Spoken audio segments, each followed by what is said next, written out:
Him. By Richard Stashie. Copyright 2016 by Richard Stashie. All rights reserved. Story by Richard Stashie. Polishing and buffing by Oken. Narration by Rembots, F342, F4451, M2715, M2712, and BI3722. Good night Linda and good morning Elizabeth.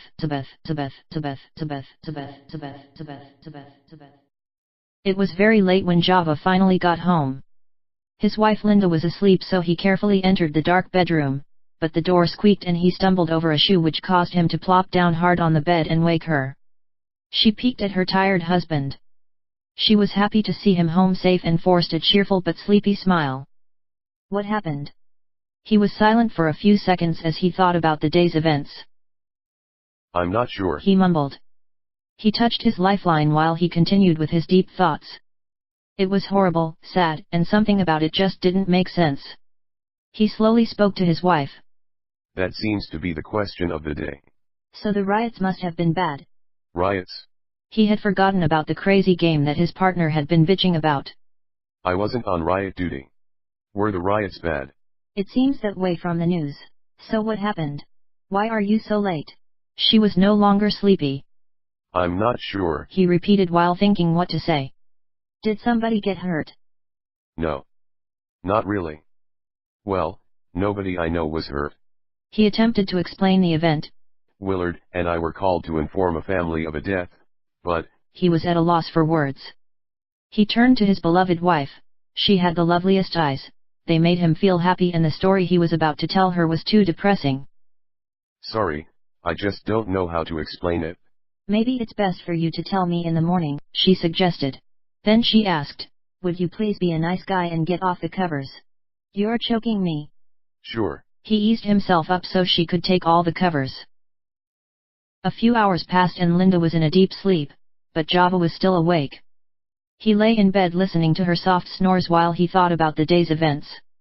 It saddened him that a little girl was murdered, and it alarmed him that her lifeline was the cause. There was no mistake in his conclusion, the wound was unmistakable. The little girl's lifeline had activated and killed her. She was alive when the device activated. He thought about how terrifying it must have been for her.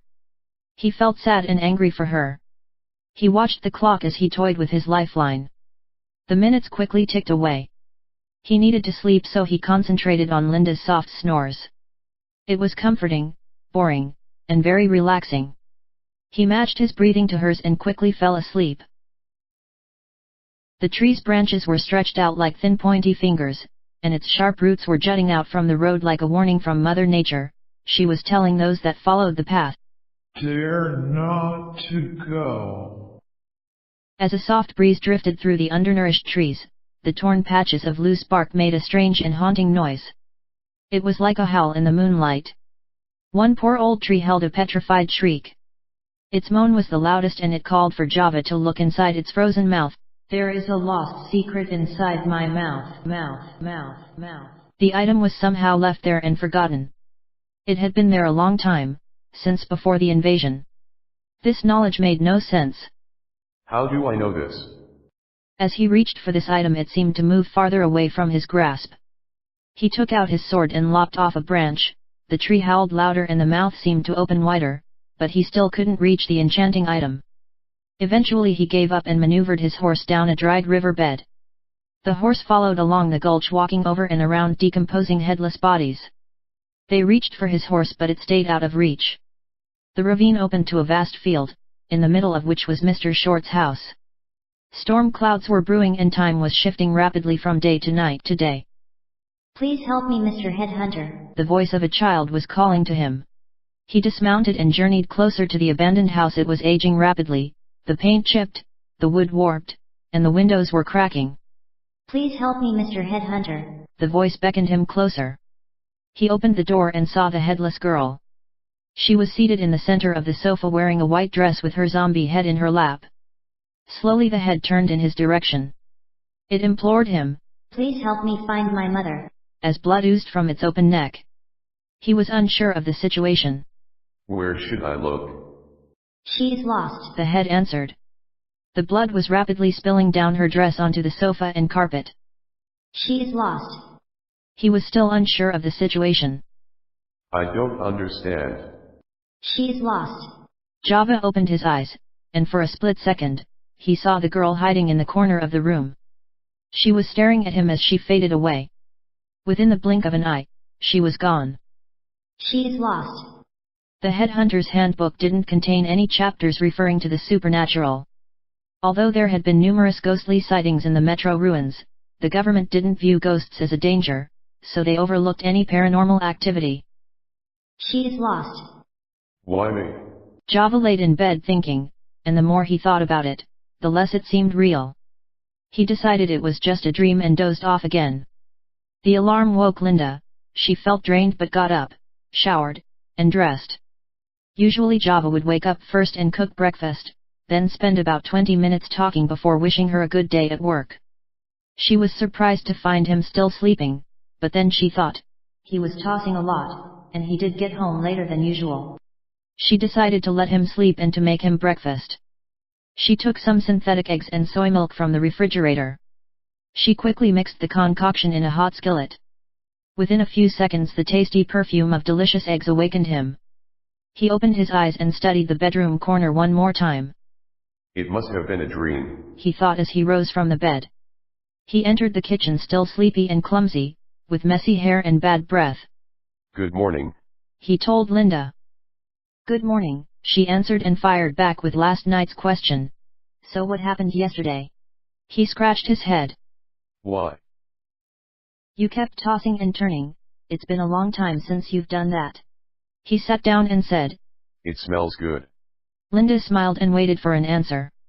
She mixed the eggs one more time and scooped them onto a plate. Then she added a twist of fresh black pepper and a dash of salt. The scrambled eggs were now ready to devour. Java still offered no answer, his mind was on the food. His wife patiently asked, So? He looked at Linda and noticed she was waiting for him to comment. He smiled and said, Oh, my dream. What can I say? It seemed to be inspired by yesterday's events. The dead body. He nodded his head. I think so, but it's nothing really, I think I was just overtired. She handed him the plate and attempted to make a cheerful smile, but his eyes were on the eggs, so she patted his messy hair instead. I got to go, Java, but seriously, we need to talk. You're not having eggs. No, sleepyhead, I'm running late. A long time ago, the dead were motionless. They didn't move. They didn't shriek. They were stiff and static. The modern morgues were designed with soundproof rooms and special head cages. The draining tables had straps to keep the dead restrained. Usually the bodies were stripped of their clothing, strapped to the table, and tagged on the ear and toe. The coroner would then simply wait for the lifeline to do its work, then attach a suction hose to the neck to drain the fluids.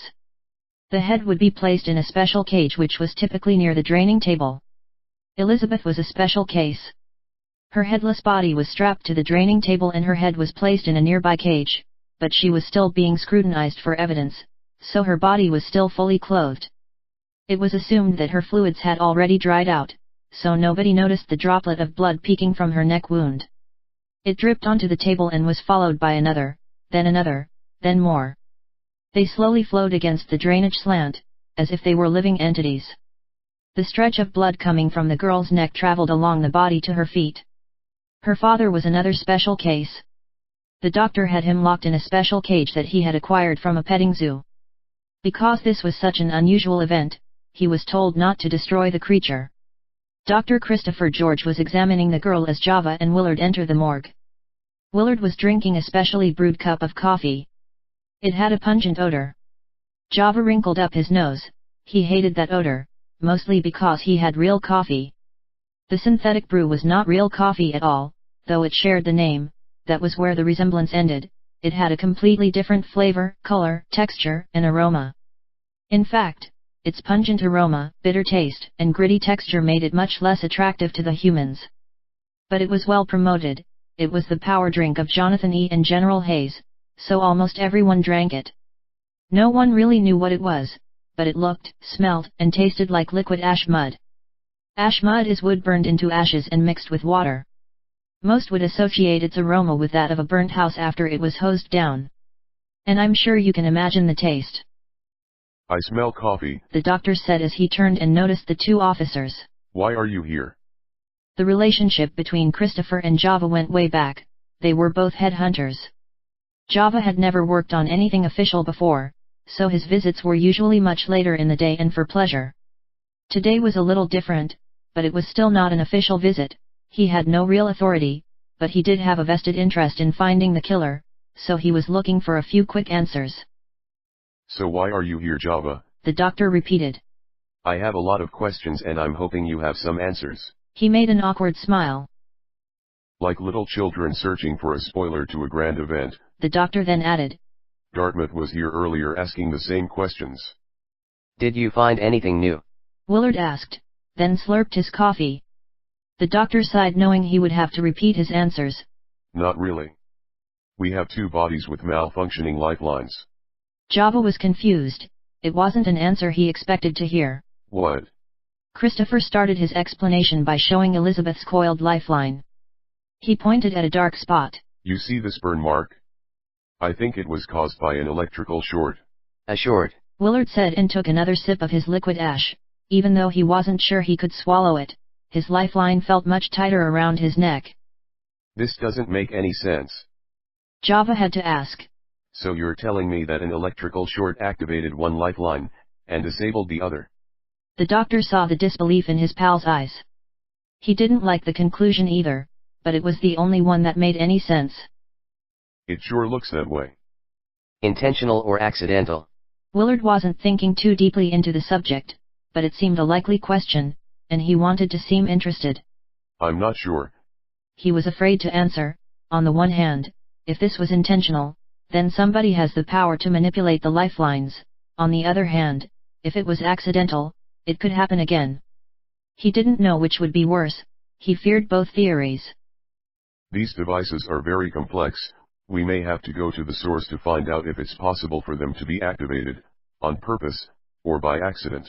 Mark Short grabbed the bars and pulled his legless body closer to the men and snarled.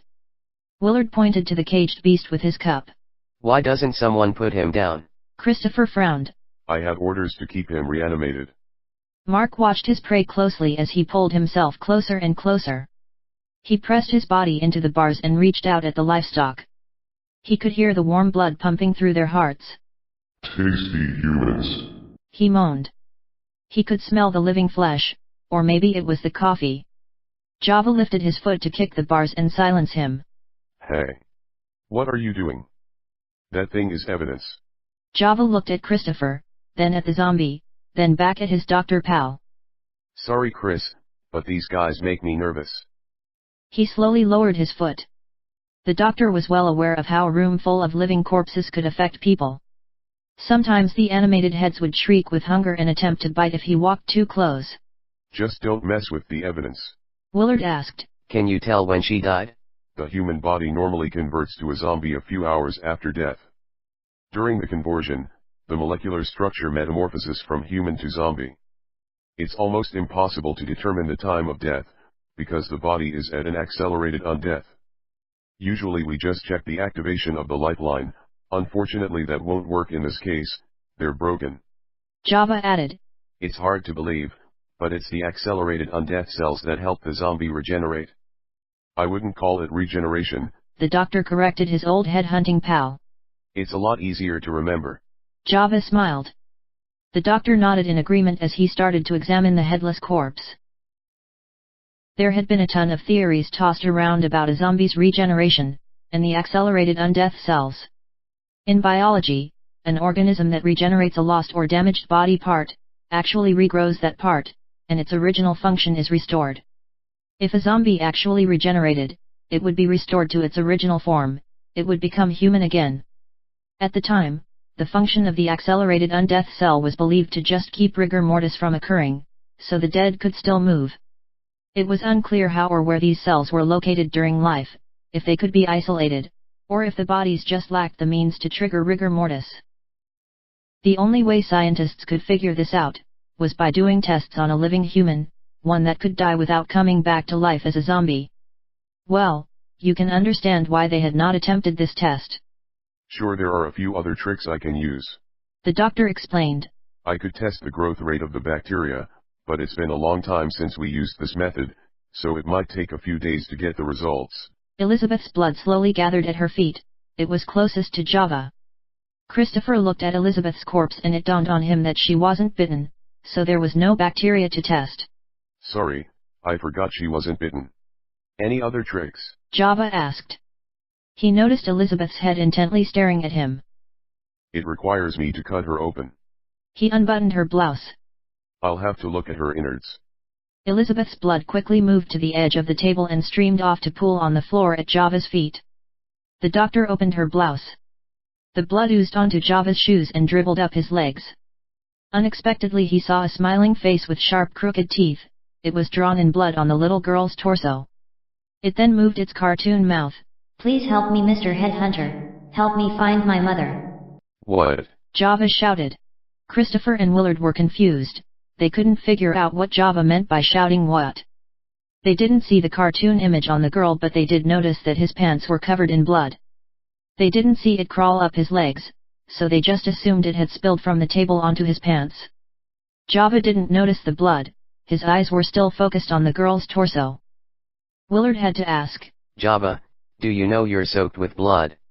Java didn't respond. He was still fixated on the moving image. He could sense Elizabeth's pain and felt an intense desire to find her mother. The blood crawled higher, a sensitive touch just below the knee, then above.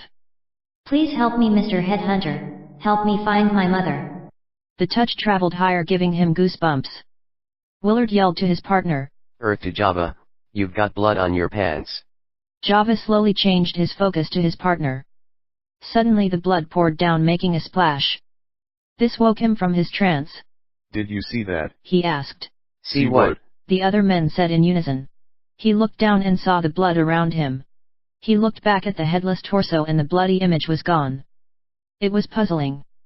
He said, Never mind. Dr. Camel's office.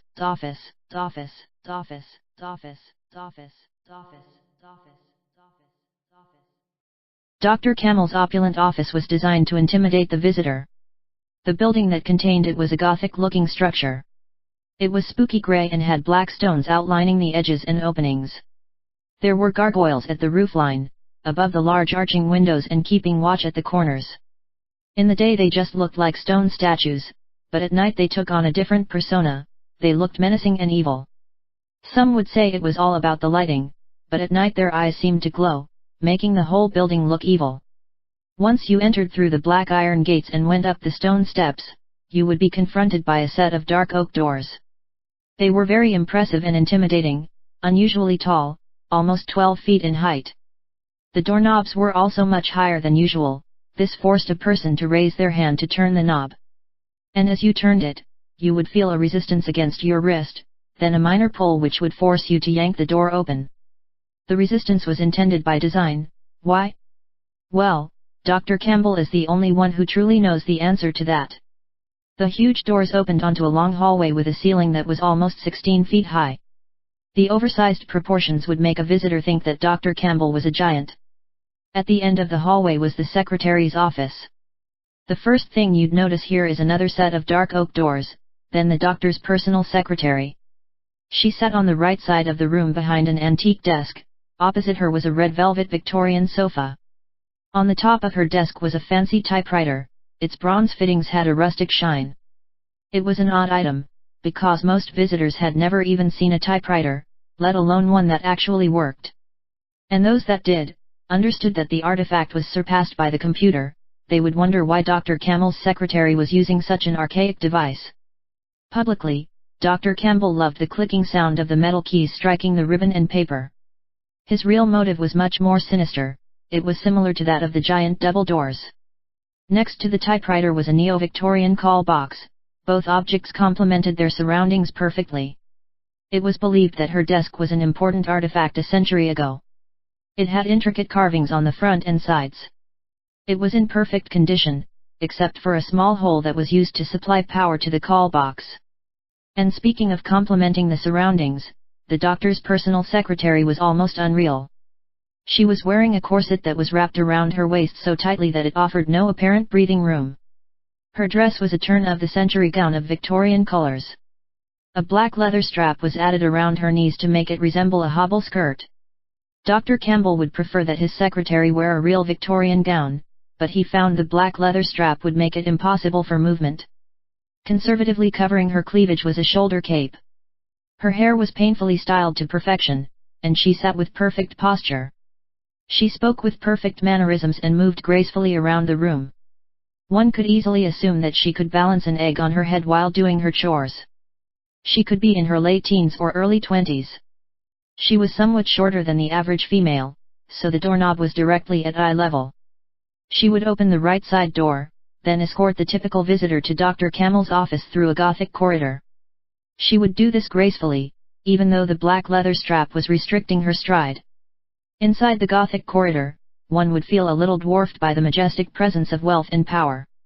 A sophisticated person would enjoy the history and beauty of the naked Curragh statue, and the murdered man statue by Walter Paisley. The unsophisticated person would feel unsettled, since they were unaware of their commanding history and craftsmanship. And those in deep thought, would be saddened by the horrors of their becoming. Dartmouth didn't feel that he was sophisticated enough to understand the two statues, but he was impressed with the doctor's secretary. He was able to closely examine her movements while sitting on the world's most uncomfortable sofa. He wasn't sure if she was a human or a well-designed robot, but he felt it would be rude to ask. Upon closer inspection he noticed the rise and fall of her breasts, so he concluded that she was real. But everything else he saw beyond the giant doors, the statue of the standing oaf with a crack in his skull, and its naked partner, he considered to be salvage junk. He felt that history was for whiners. We are living in a new age, a new evolution, so we mustn't dwell on the past. We should remember the past, but not dwell on it. Today when you die, you're doomed to walk the earth in eternal despair. The artifacts just saddened him. The corridor ended with another set of oversized doors. Dr. Campbell's office was quite exquisite, for an office. There was a window on the right side of the room. It faced towards the lake and captured the rising sun beautifully. In the middle of the room was another antique desk. On the desk was a flat-screen computer monitor, framed with brass fittings, and mounted on a marble stand. In front of the monitor was an antique-looking keyboard. It had typewriter-looking keys. This desk also held a neo-Victorian call box and a few files for pickup. Behind the desk was a bookshelf. If you looked closely you'd notice that most of the books were museum-quality first editions, rarely touched by human hands. On the left side wall was a Gothic fireplace with a painting of a female dressed in a black Victorian dress. She was kneeling in a deep red pool of blood with a dagger thrust in her throat. The doctor resembled a gentleman of stature, in his late 40s to early 50s, and highly intelligent. Those that met him in person would notice that the good doctor never smiled. Even if something funny happened, the guy never smiled. He strategically decided to stand by the fireplace reviewing the passages of an old book. He didn't want to see anybody, but it seemed necessary for the officer to make a visit. He wanted to make it appear that he was busy, so he deliberately didn't look up when Justine escorted the man into the room. He greeted his visitor without a glance.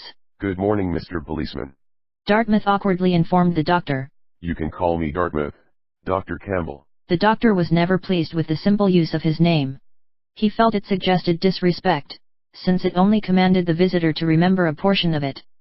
He preferred, Dr. George H. Campbell, especially from a stranger that he had no interest in meeting. He glanced at Justine. While you're here, you can take Osiris Nero's papers from my desk and file them. Dartmouth continued. I'm sorry for the intrusion, I'll try to make it short. Don't worry yourself, Mr. Policeman. Campbell didn't want to lower himself to Dartmouth's level, so he not only refused to call him Dartmouth, he also refused to make eye contact. I understand the nature of your visit, but I'm confused and a little curious about your findings. Justine was pleasing to the doctor's eye. He watched her gracefully gather the papers from his desk. He was also pleased that she did it without exposing her cleavage or tripping from the black leather strap. He knew it would be a difficult task, that's why he laid the papers at the far end of the desk and out of easy reach. While she proceeded to exit his office, he noticed a small run in her nylons. It had been caused by the back of her shoe. It displeased him to see a snag in her perfection. I need to dictate a letter after my meeting with Mr. Policeman. He then added. This meeting will be short. Justine paused in her stride. She suddenly felt troubled. She wasn't sure why Dr. Campbell was so upset with her. She didn't instigate any trouble. She did everything correct, or so she thought. The young secretary quietly exited and closed the door. The visitor didn't notice the tension between Dr. Campbell and his secretary. The doctor's words were in code and Justine responded very well, so well that no one would be the wiser. He felt awkward to be intruding. I'm very sorry for the visit, I'll try to make it short. He then realized that he had just repeated himself and cringed. I meant to say, I won't take up much of your time. Campbell wasn't listening, he was still thinking about the snag. I really hate insubordination. He finally rolled his eyes in Dartmouth's direction. So Mr. Policeman, let's talk, tell me what you know. So Mr. Policeman, let's talk, tell me what you know. Dartmouth didn't want to argue over a silly issue like call me Dartmouth, so he pushed the nonsense aside and went on to the topic at hand. I didn't want to talk to any fool or self-appointed expert on the Lifeline device. I really wanted to talk to you, Dr. Campbell, since you're its inventor. Once again the officer was insulting his intellect. Go on, Mr. Policeman. Dartmouth decided to be blunt. I think somebody knows how to manipulate the lifelines. Campbell wasn't sure how to react. He was a little preoccupied with the fraction of disorder. The girl was walking around with a snag in her stocking, and now the policeman had placed a ticking bomb in his lap. So you're telling me this in person because you're afraid that word will get out? Not quite. Upon discovery of Mr. Short, I was working with a skeleton crew of non-professional investigators. He paused to rethink his words. Non-professional didn't sound right. I mean, they were not trained investigators, and protocol requires trained men, but we had no choice yesterday because of the game. I made sure none of the evidence was damaged. You mean tainted? The doctor almost smiled. Protocol is a vital factor. Defensively Dartmouth added. I do agree. But you can flush protocol down the toilet because at the time it was just believed to be an accidental scoop. For that reason it required us to investigate the current situation. We then found evidence that Mr. Short's lifeline had been tamped. Mr. Policeman, why are you here? Campbell asked as if the visitor had annoyed him long enough. I'm calling for a special conference with a select group of investigators. Those that were working with me yesterday will also be in the meeting. Because of the seriousness of the situation, I would like you, Dr. Campbell, to join us. I'm not sure if I can. The idea of him presenting at a conference didn't sound pleasing. He had better things to do, like illustrating the importance of perfection to his cluttered secretary. I'll give you a list of specialists that can join you in your conference, but I don't really see how they can help. I know the lifelines cannot be manipulated because we had to show proof before we were allowed to pass them off. He really wanted Campbell at the meeting, so he stressed. Dr. Campbell, we have a surveillance video that can prove this. Since the lifeline was your baby, I believe it's imperative for you to supervise this personally.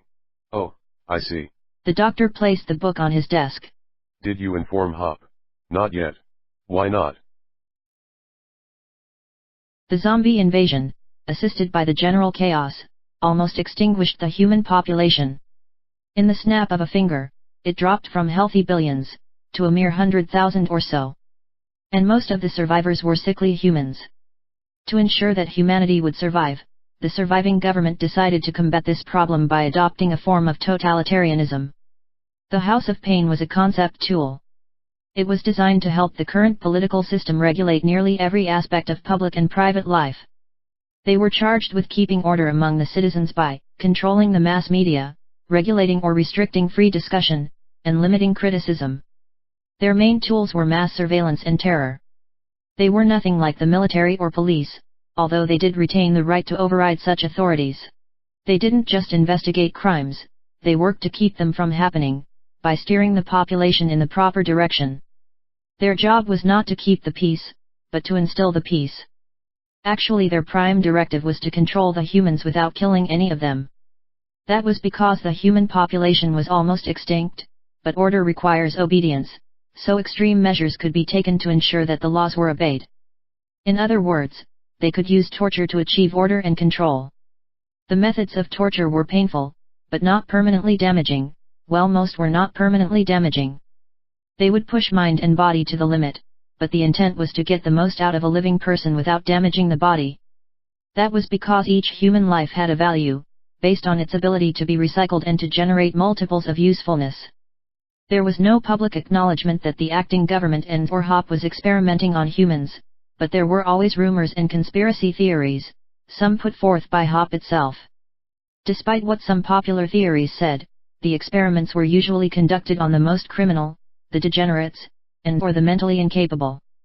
Secretly, these experiments were called planted programs. Two of the planted programs were the Fat Farm and the Baby Factory. Some of the benefits were organ rehabilitation and biotech discoveries. Some theories suggested that the acting government was farming humans for food. I must point out that this was untrue. Processing humans into food was seen as wasteful and expensive. Also, it took 2 years of growing for a human to generate a meal for a family of 5. It's not that Dartmouth didn't trust HOP, he simply didn't like how they operated, so he would only call them as a last resort. Campbell asked the bewildered policeman again. Why have you not informed HOP? Dartmouth finally answered. I just wanted to make sure it was absolutely necessary before I passed the torch. Thank you for listening to my audiobook, Him. And I hope you'll listen to the next part next week. If you cannot wait, then maybe you could buy my ebook on Amazon. I'll have the Amazon link posted. Naturally, please post any comments, reviews and suggestions. If you like what you heard, please hit that like button. And subscribe, because that would be awesome.